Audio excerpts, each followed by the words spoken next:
on a reçu notre désalinisateur.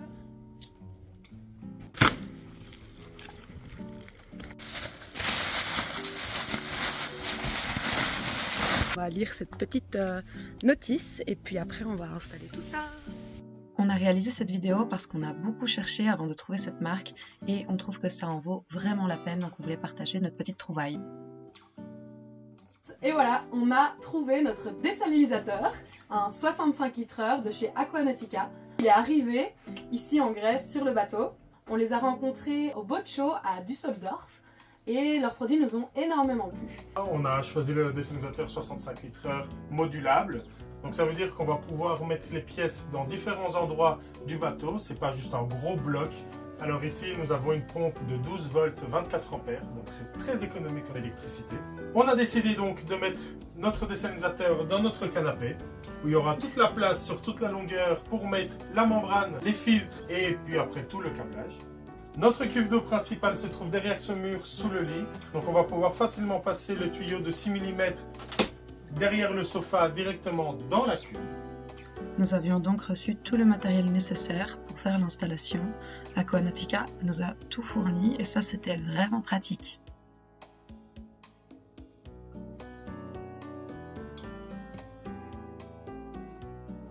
Le schéma d'installation était très clair. Donc ici on va mettre notre passe-coque ici sous le canapé. On va ouvrir un trou, un passe-coque au-dessus du niveau de la mer, juste ici derrière.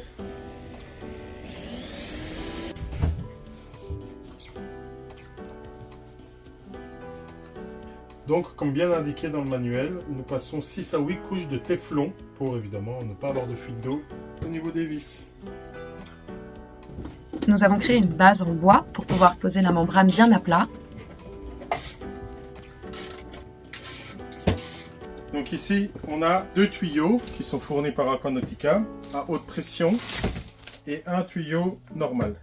Ce tuyau, on vient de l'installer ici, donc du passe-coque qui est là au filtre d'eau de mer. Et ensuite, on va remettre un tuyau qui va passer de la sortie du filtre d'eau de mer à la pompe.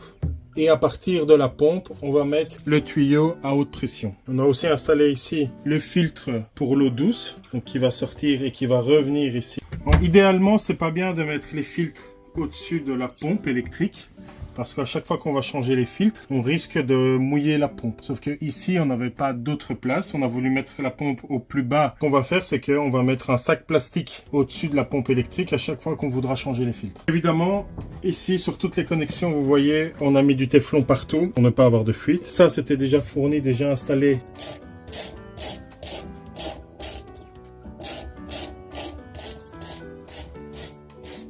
Ça, c'est la sortie de l'eau douce des cuves qui va aller dans le filtre, faire le flushing. J'ai enroulé du téflon autour d'un tournevis pour pouvoir mettre le téflon sur le pas de vis.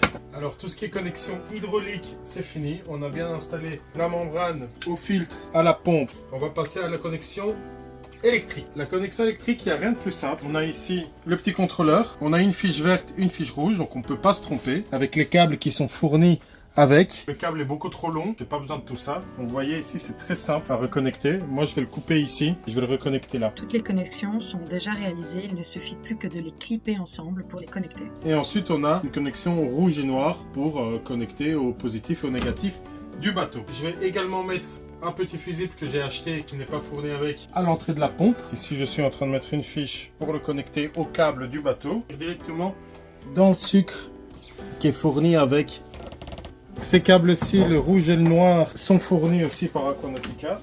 Alors pour installer le tableau de commande, on a fait ici un petit carré, on a pris les mesures et on va simplement venir découper à l'intérieur de façon à ce que les 2 boutons rentrent. On utilise notre petit multitool avec la petite scie pour pouvoir venir découper.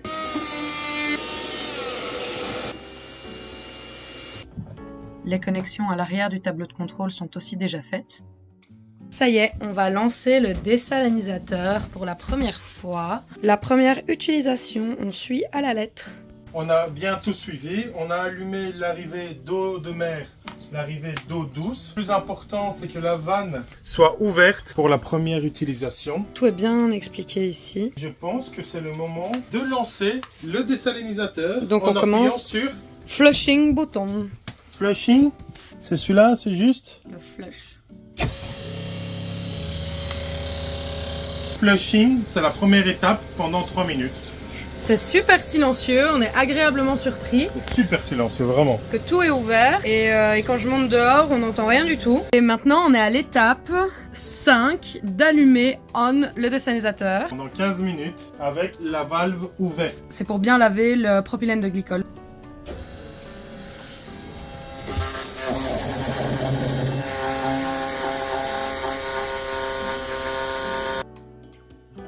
« 15 minutes de voyage avec de l'eau de mer sont passées. Donc on va tout doucement fermer la relief van. Et après, on devrait avoir une pression de 8-10 bars. Vas-y, Zouzou. Fermé. Elle est fermée et on check maintenant directement les barres.